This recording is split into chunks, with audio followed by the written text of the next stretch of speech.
베스도가 도임한 지 3일 후에 가이사라에서 예루살렘으로 올라가니 대제사장들과 유대인 중 높은 사람이 바울을 고소할세 베스도의 호의로 바울을 예루살렘으로 옮겨 보내기를 청하니 이는 길에 매복하였다가 그를 죽이고자 함이르라. 베스도가 대답하여 바울이 가이사라에 구류된 것과 자기도 미국에 떠나갈 것을 말하고 또 가라되 너희 중 유력한 자들은 나와 함께 내려가서 그 사람에게 만일 옳지 아니한 일이 있거든 송사하라 하니라.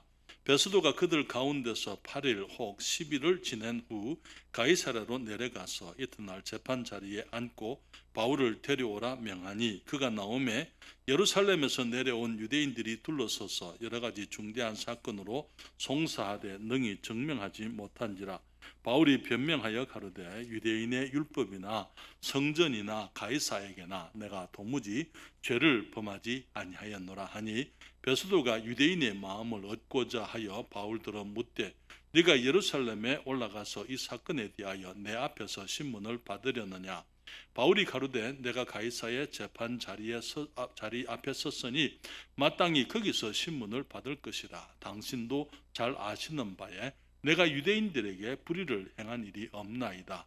만일 내가 불의를 행하여 무슨 사죄를 범하였으면 죽기를 사양치 아니할 것이나 만일 이 사람들의 나를 송사하는 것이 다 사실이 아니면 누구든지 나를 그들에게 내어줄 수 없삼나이다.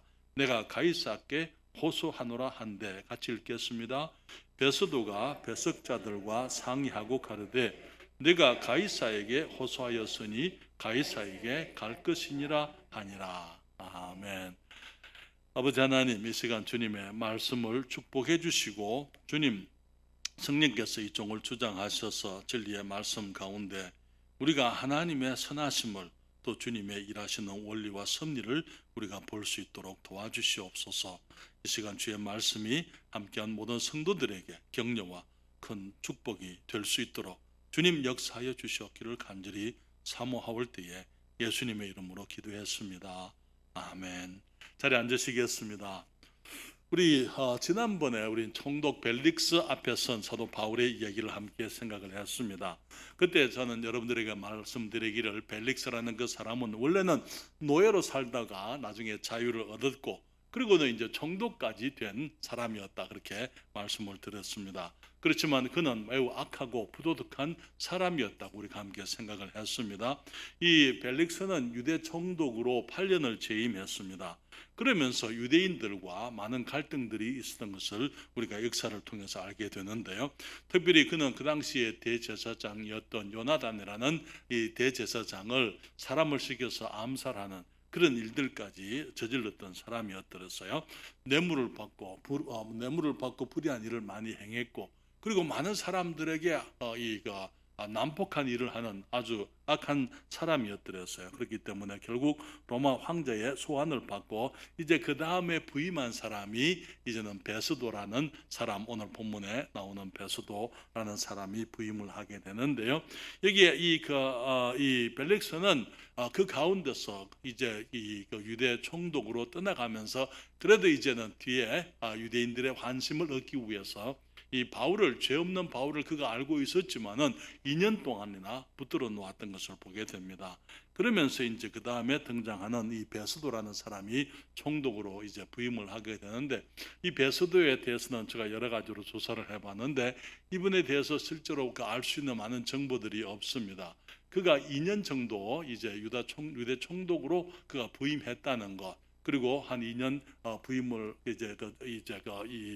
임무를 수행하다가 2년 동안 총독으로 있다가 그 후에 그가 사망했다 하는 그런 것밖에 우리가 찾아볼 수가 없었습니다. 그런데 마찬가지로 베스도도 유대인들과 많은 갈등을 겪었던 것을 보게 됩니다.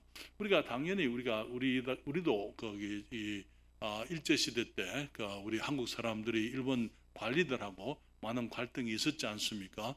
그것처럼 유대인들도 로마 사람들의 식민지로 살아가면서 이제 로마 총독들이나 로마에서 보낸 이 관리들과 많은 갈등을 가지게 되는데요. 그 갈등으로 인해서 결국은 이제 이 베스도는 이제 59년 AD 59년 58년 그때 부임을 해서 2년 동안 재임을 하고 그가 이제 죽게 되는데, 그런데 이제 이 사실은 예루살렘은 그때부터 10년 이후에 이제 디도 장군, 로마의 디도 장군이 이제 군대를 끌고 와서 예루살렘이 완전히 파괴되는 그런 일들이 있게 됩니다. 나중에 기회가 되면은 그 사건에 대해서도 여러분들에게 말씀을 드리기를 원합니다만은, 주님께서 말씀하시기를 성전에 돌 하나도 돌 위에 남기우지 아니하고 다 무너뜨려지겠다 이렇게 예언을 하셨잖아요. 그렇죠? 그때 제 아들이 물었습니다. 어느 때에 그런 일이 있겠습니까? 라고 물었을 때에 예루살렘의 군대들이 애워싸게 될 것이다 라고 주님이 예언을 하시면서 그 성전에 이 돌 하나도 돌 위에 남지 않고 모두가 다 무너지게 된다. 그것이 이제 AD 70년에 디도 장군이 와서 이제 예루살렘을 침공해서 완전히 성전이 제2성전이죠. 이제 헤롯의 성전이라 이렇게 부릅니다만은 영광스러운 성전이었지만은 그것을 완전히 다 파괴되어져 버리는 그런 일이 나중에 있게 되는 것입니다.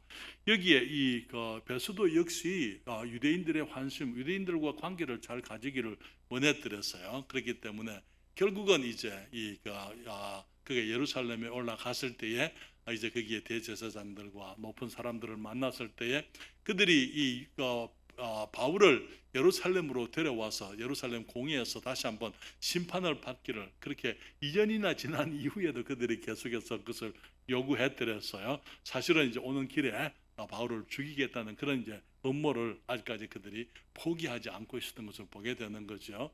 그렇지만은 나중에 이제 이 베스도는 그 사람들이 가이사라에 와서 자기 이제 궁궐에서 이제 자기 법정에서 바울을 고소할 것을 요구했고, 그 가운데서 이제 바울은 이제 가이사의 법정에 섰기 때문에 가이사에게 내가 호소한다. 그렇게 함으로 이제 하나님께서 말씀하셨던, 주님께서 여기 우리 얼마 전에 로마에 가게 될 것이다고, 네가 로마에도 가야 된다, 주님께서 말씀하신 것처럼 이제는 로마에 가게 되는 그 길이 이제 실제로 이제 확정이 되는 것을 보게 됩니다. 그러면서 우리는 사도 바울이 2년의 그 기간 동안 정말 크게 사역한 역사가 기록이 많이 나와 있지를 않아요. 그러면서 특별히 이 가이사라에 교회가 생겼다는, 사도 바울로 인해서 사도 바울이 가는 곳마다 교회들이 개척이 되고 세워졌지만은 이 가이사라에는 사도 바울로 나중에는 물론 교회가 생깁니다. 나중에 사도시대 이후에 200년 300년 경에 되면은 그게 가이사라에 교회가 있었다는 것을 우리가 알게 되는데, 그러나 사도 바울의 사역의 열매로 생겼다라고 그렇게 말할 수가 없는 것은 사도행전에 그런 기록이 전혀 나와 있지 않기 때문이죠. 그래서 지난번에 말씀을 드린 것처럼 하나님의 사람으로서 정말 이 예루살렘에서 체포되기 이전에 그는 자유인으로서 정말 자기가 원하는 대로 가서 복음을 전하고 사람들에게 사람들을 주께로 인도하고 교회들을 개척하고 그런 자유로운 모습으로 일을 했지만은, 이제는 그가 이제 죄수의 신분으로 이제 제한되어져 있었기 때문에 많은 일을 하지 못하는 그러한 어쩌면은 더 바울의 생애 가운데 가장 어려운 그런 시대가 아니었겠는가, 그렇게 생각을 합니다. 그런데 저는 여기서 여러분들과 함께 이 기다림의 시간이라는 것이 가져오는 축복들이 있다는 사실을 말씀을 드리기를 원합니다. 여러분, 우리가 기다림의 시간을 통해서 우리 주님께서는 우리들을 주님의 영광을 위해서, 주님께서 장차 맡기실 일들을 위해서 주님이 우리를 준비하시는 것을 보게 됩니다. 여러분, 우리는 분주한 시대를 살고 있습니다. 제한된 시간에 주어진 일들을 빨리 이루고자 그렇게 애를 쓰지요. 그리고 할 수 있는 대로 시간을 낭비하지 않고 알차게 활용함으로 우리는 더 많은 일을 할 수 있다고 생각을 하고 시간을 낭비하지 않으려고 애를 씁니다. 여기 그래서 오늘날 시간 관리라는 그런 특별한 이제 연구까지도 생기게 되고 그런 이제 강의를 듣기도 하는데요. 여러분, 우리의 인생은 제한된 시간의 연속이라는 것을 우리들이 기억할 필요가 있습니다. 언젠가 우리 인생의 마지막 날이 우리 모두에게 오게 될 것입니다. 그렇기 때문에 우리는 하루라도 아니면은 한 시라도 낭비하지 않고 알차고 보람 있게 살기를 원하는 것이지요. 그렇지만 하나님께서는 때로는 우리가 우리의 시간들을 그냥 실제로 주님의 영광을 위해서 우리들에게 주신 우리가 하고 싶은 일을 하기보다는 그것을 하지 못하고 오히려 기다려야 하는 그런 시간들을 주님이 이제 허락하시고 그렇게 우리를 인도하시는 일들을 보게 되는데요. 특별히 우리가 그런 사람들을 성경에서 많이 보게 되는데 우리가 대표적인 인물이 있다면 어쩌면 모세라고 이렇게 얘기할 수 있겠죠. 그렇죠? 모세가 바울은 2년이지만 모세는 세 번의 40년을 살았잖아요. 그러면서 첫 40년은 그의 육체적인 그러니까 이 인간으로 사람으로서의 인격 형성을 위해서 40년을 살아들였습니다. 그러고 난 다음에 두 번째 40년은 그의 영적 인격을 영적 성품과 하나님 앞에서의 이제 이 육체적인 것을 의지하지 아니하고 오직 하나님을 의지하게 되는 그러한 영적인 사람으로 변화되어지는데 무려 40년이나 걸리게 되는 것을 보게 되죠. 그리고 난 다음에 그는 이제 나머지 40년은 이스라엘 백성들을 인도해서 하나님께서 그에게 주신 그 사명을 이루는 일을 위해서 그가 서게 되었어요. 특별히 그 두 번째 40년이 모세에게는 너무나 힘든 시간이었으리라고 생각이 되어집니다. 그는 이제 그 첫 40년 동안 그는 이스라엘 백성을 향한 그 자기의 부르심, 하나님께서 자기에게 맡기시는 사명에 대한 어떤 기대감, 그리고 그것에 대한 확신 속에서 자기 자신을 훈련하고 준비하고 학문을 배우고 정말 거기 할 수 있는 대로 자기를 개발하는데 그가 최선을 다했을 겁니다. 그렇지만 두 번째 40년에 이제 그가 자기를 이스라엘 백성들이 히브리 사람들이 자기를 이제 저들의 지도자로 인정해 주기를 원하고 애굽 사람을 쳐서 죽였을 때에 그것이 오히려 이제 백성들뿐 아니라 자기 백성들뿐 아니라 애굽 사람들로부터 이제는 이제 이 위험을 이제 도망쳐야 하는 그러한 신분이 되고 말았던 것이지요. 그러면서 그는 40년을 이 미디안 광야에서 양들을 치면서 정말 거기 철저한 패배감과 좌절감과 또 거기 이제 그 실패감 그런 것들을 통해서 그는 40년을 살았던 것을 보게 되죠. 그렇기 때문에 우리가 하나님께서 모세를 부르실 때에 모세의 말들을 들어보게 되면은 모세가 얼마나 낮아졌는지 철저하게 낮아져서 그는 나는 말을 못합니다. 사실 모세는요 애굽에서 모든 웅변수를 다 배웠어요. 나중에 여러분 보시게 되면은 처음에는 아론이 모세를 돕지만은 나중에 보게 되면 아론은 뒤로 사라지게 되고 모세가 전면에 나서게 됩니다. 그러면서 모세가 율법을 기록을 하고 하나님의 십계명을 얘기하게 되고 이스라엘 백성들을 인도하면서 이제 그가 이 시내산에서 봤던 대로 이제 성전을 성막을 지을 수 있도록 모든 일들을 지도하고 모세는 나중에는 다시 이제 처음에 준비되어졌던 그런 훈련되어진 지도자로서의 모세로 나오지만은 그러나 그러한 모세가 되기 이전에 그는 영적인 인격들 하나님 앞에 겸손히 낮추어지는 그런 경험을 그가 해야만 했던 것입니다. 그래서 그는 이제 많은 경우에 우리들이 기다림의 시간을 통해서 그것이 낭비되어지는 시간이 아니고 기다리는 시간이 많은 경우에 우리를 하나님의 일을 위해서 빚어가는 그런 시간인 것을 보게 됩니다.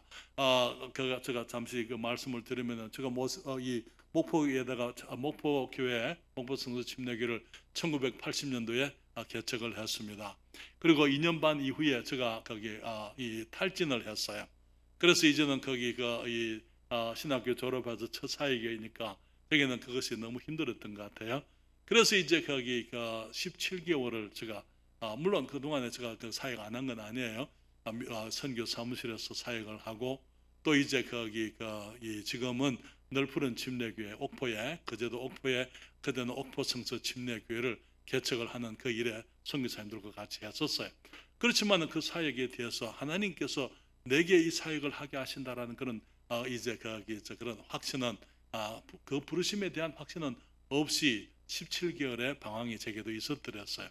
그러다가 17개월 이후에 주님께서 말씀 가운데 저를 이제는 마치 어둠이 그치듯이 내게서 이제 모든 것들이 이제 가려워졌던 것들이 커튼이 그치듯이 주님께서 새롭게 인도하시게 되는 그 경험을 제가 한 적이 있습니다.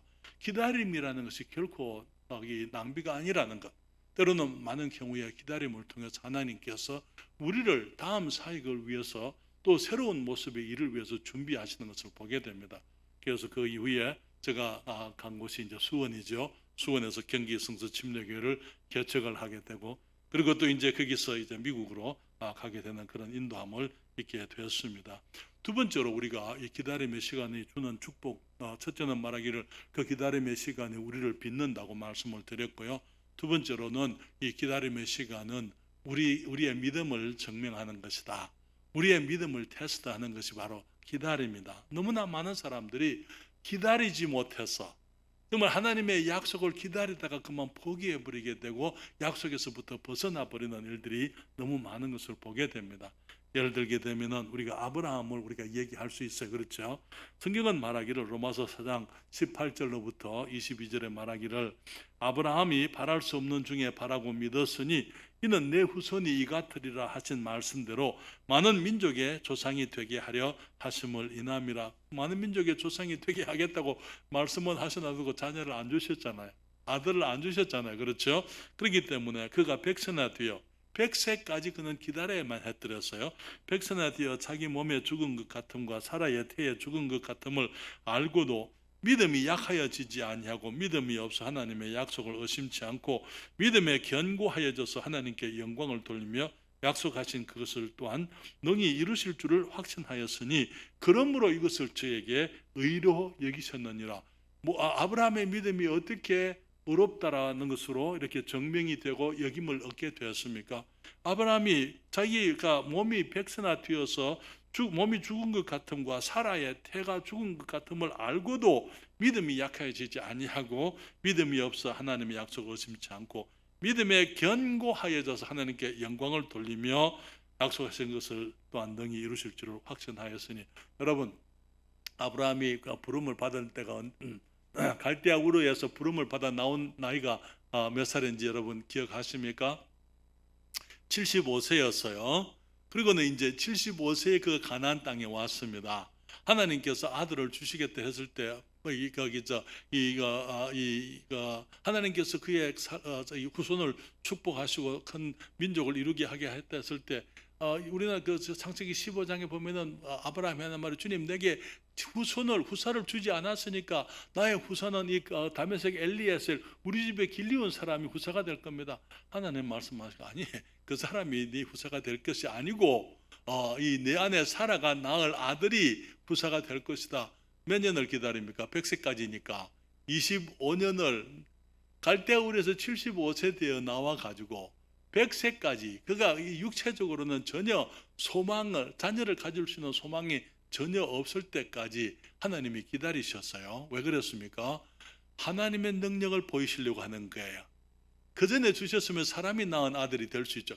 사람이 낳은 아들 하나 있잖아요. 그래서 육신적으로 하나 아들 얻었잖아요. 지금 이스라엘에 거기 지금 팔레스타인에 있는 그 문제가 바로 그것 때문에 지금 이스라엘이 큰 공격을 당하고 있습니다. 제가 주보에 계속해서 그 얘기를 하게 될 겁니다. 당분간 그 사실을 얘기하면서 그것이 또 상징적으로도 우리들에게 가르치는 많은 교훈들이 있습니다. 그런 것들을 여러분들에게 말씀을 드리겠습니다. 그렇지만은 결국은 100세까지 성경은 주님은 말씀하시기를 그가 믿음에 약하여지지 않았다. 그리고 믿음이 없어서 하나님의 약속을 의심하지도 않았다. 그리고 이제 그 믿음에 견고하여져서 이제 하나님께 영광을 돌리고 약속하신 그것을 능히 이루실 줄을 확신했기 때문에 뭐라 그랬습니까? 하나님이 이것을 그에게 의로 여기셨다. 그렇게 말씀을 하고 있는 것입니다. 많은 경우에 기다림을 통해서 우리의 믿음이 증명되는 거예요. 기다림의 시간을 통해서 우리가 하나님을 바라고 하나님을 기다리고 하나님께 기도드리고 하나님을 소원하고 정말 그 주님께서 때로는 더디게 주님이 우리를 인도하시지만은 그러나 하나님께서 우리에게 약속하신 것을 우리가 믿느냐 하는 것이 기다림을 통해서 나타난다는 것입니다. 그래서 기다림을 통해서 우리는 하나님께 대한 우리의 믿음이 증명되어지게 되고 우리의 믿음이 어렵다함을 얻게 되는 것입니다. 또한 우리가 믿음을 통해서 우리들이 주님께서 우리들을 빚으시는 것을 보게 되는데요. 아까 모세에게 얘기했던 것처럼 야고보서 1장 2절부터 4절에 보게 되면은 주님 말씀하시기를 내 형제들아 너희가 여러 가지 시험을 만나거든 온전히 기쁘게 여기라. 이는 너희 믿음의 시련이 인내를 만들어내는 줄 너희가 알미라. 인내를 온전히 이루라. 이는 너희로 온전하고 구비하여 조금도 부족함이 없게 하려 함이라. 여러 가지 시험이 올 때는요 한꺼번에 다 오는 게 아니고 우리는 시간을 통해서 오는 것을 보게 됩니다. 이런 모습의 시험이 옵니다. 그 시험이 통과되고 우리가 그것을 이기고 난 다음에 혹은 실패하고 나면은 또 다른 모습의 시험이 오는 거예요. 여러 가지 시험들이 우리들에게 계속해서 이제 거기 물론 뭐 연속적으로 줄을 이어서 오는 건 아니지만 많은 시험들이 오게 될 때 그 모든 시험이 오게 되기 위해서는 시간이 필요한 것을 우리가 알잖아요. 시간을 통해서 하나님께서 일을 하신다는 것. 그래서 그 시간을 통해서 우리들에게 여러 가지 시험을 허락하실 때 주님께서는 그 시험을 통해서 원하시는 것이 뭡니까? 우리들이 인내하게 되면은 우리가 인내를 온전히 이루게 될 때 우리가 온전하고 온전한 성숙이라고 말씀을 드렸어요. 우리가 영적으로 성숙하게 되고 모세가 비록 육체적으로는 그가 나이가 80이 되면서 그가 이제는 정말 그 육체적인 가능성을 스스로 보지 못했지만은 그러나 그는 영적으로 성숙해서 하나님이 서실 수 있는 모습, 더 이상 자기를 신뢰하는 사람이 아니고 하나님을 의뢰하고 내가 아니고 하나님입니다 라고 하나님께 모든 것을 맡기고 주님을 따를 수 있는 준비가 되는 그 과정이 40년 걸린 것이죠. 그래서 여러 가지 시험을 통해서 우리는 우리 주님을 알게 되고 우리가 영적으로 성숙하게 되고 그 다음에 구비한다는 말은 잘 갖춘다 그 말이죠. 하나님의 사람으로서 이제 여러 가지 시험을 통과하면서 우리들은 많은 경험을 하게 됩니다. 많은 지혜를 얻게 됩니다. 그러면서 하나님을 더 알게 됩니다. 그러면서 하나님께서 앞으로 주실 일들에 대해서 우리들이 준비되는 거예요. 그래서 주님께서 이게 우리가 이제는 조금도 부족함이 없는 하나님의 사람이 되게 만드는 것이 시간을 통해서 주시는 하나님의 시험이기 때문에 우리가 이 시간을 기다리게 되므로 우리들은 더욱더 성숙한 사람이 되는 것을 보게 되죠. 그러면서 기다림의 시간을 통해서 우리를 통해 이루시려는 주님의 일도 준비되게 되어져 있습니다.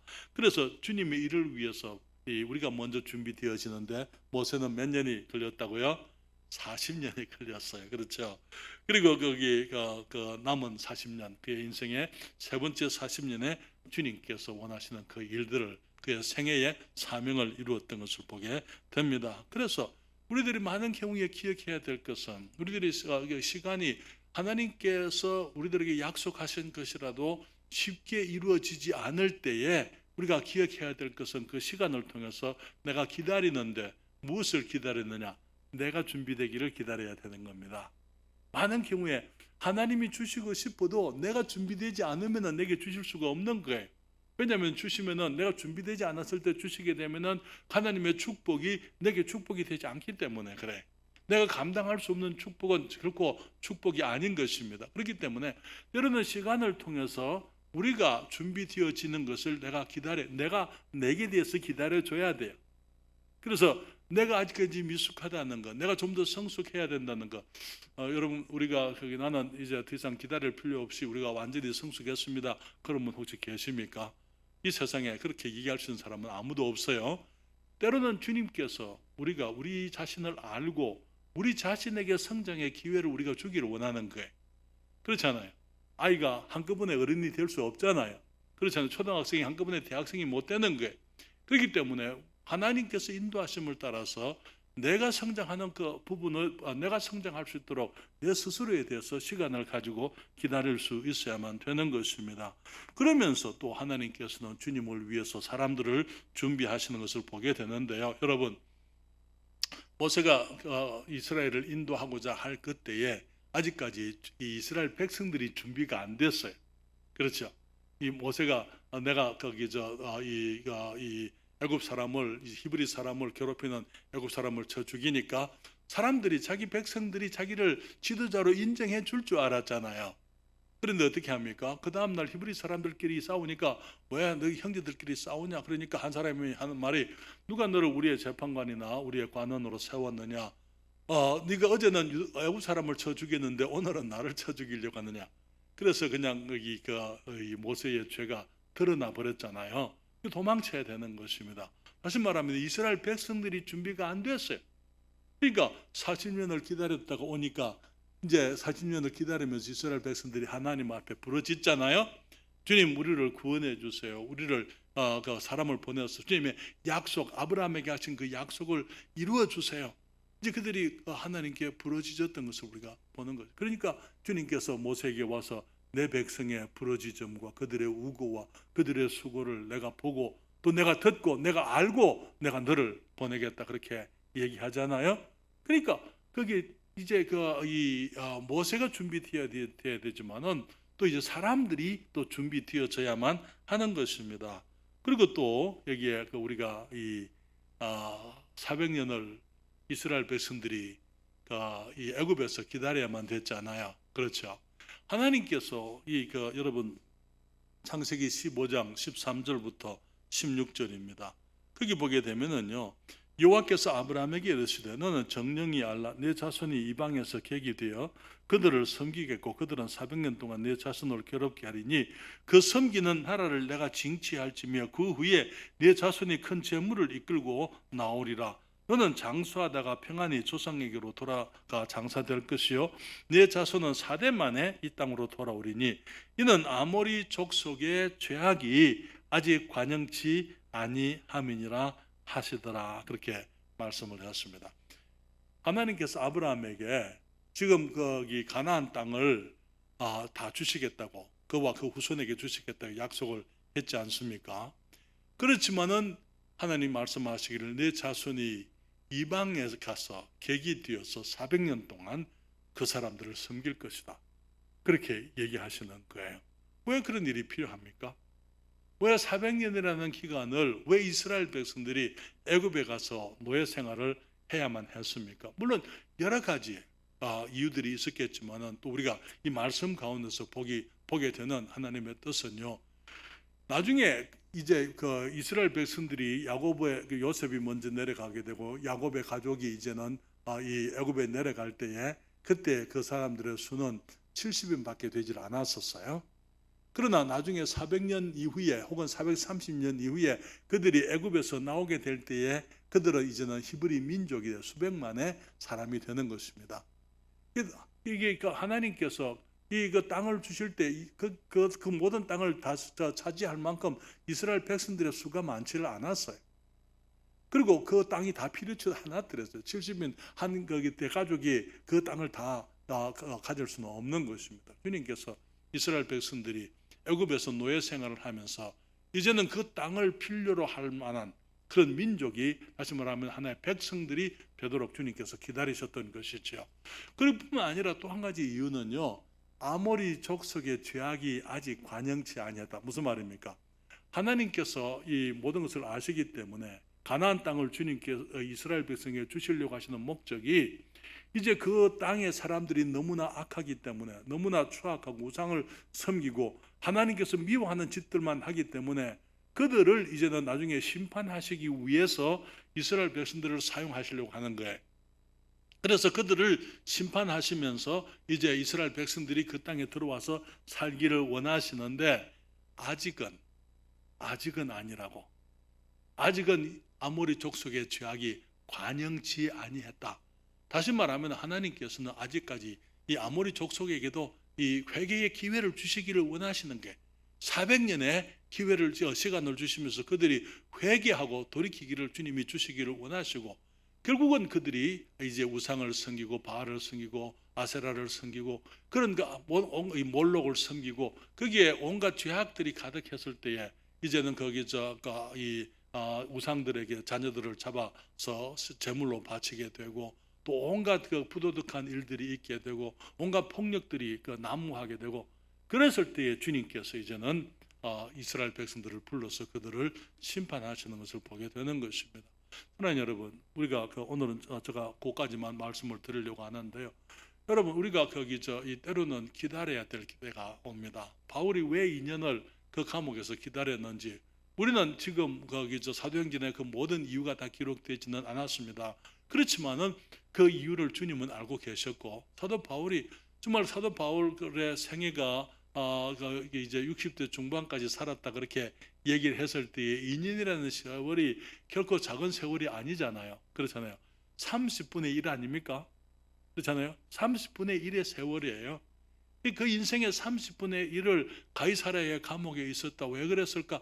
우리는 하나님께서 왜 그 귀한 분의 삶을 그렇게 이제는 제한시켰을까? 우리는 그 이유를 알지 못합니다.